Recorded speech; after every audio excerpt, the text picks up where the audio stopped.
डेरा सच्चा सौदा प्रमुख गुरमीत राम रहीम को हरियाणा सरकार द्वारा एक बार फिर से 30 दिनों की पैरोल दे दी गई है और पिछले 5 सालों में ये 16वीं बार है जब बलात्कार और हत्या जैसे गंभीर मामलों में सजा काट रहा एक दोषी जेल से बाहर आया है। राम रहीम 2 साध्वियों के रेप के मामले में 2017 से रोहतक के सुनारिया जेल में 20 साल की सजा काट रहा है और अपने जेल के 3193 दिनों में से वो 406 दिन तो जेल के बाहर ही रहा है। ऐसा लगने लगा है कि जेल शायद उसके लिए सजा नहीं, एक ब्रेक की जगह बन गई है। अभी जनवरी में भी राम रहीम 40 दिनों की पैरोल पर बाहर था और अब फिर से 30 दिन। इस बार जब वो सिरसा डेरा के लिए निकला तो उसके काफिले में Toyota, land cruiser, Fortuner, Legender जैसी कई महंगी गाड़ियां दिखाई दी।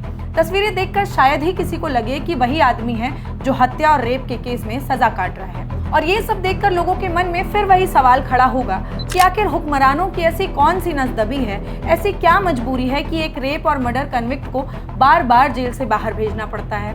क्योंकि राम रहीम सिर्फ एक बाबा नहीं था, उसके पास लाखों फॉलोअर्स का नेटवर्क, कई राज्यों में असर और चुनावी राजनीति को प्रभावित करने वाली पकड़ रही है।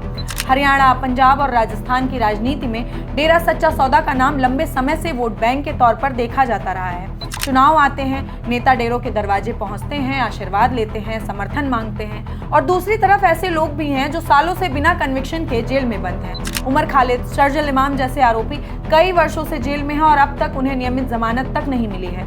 यही वजह है कि जब भी राम रहीम को बार बार पैरोल मिलती है, कानून की बराबरी पर सवाल उठते हैं। क्या आम आदमियों को भी इतनी आसानी से बार बार पैरोल दी जाती है?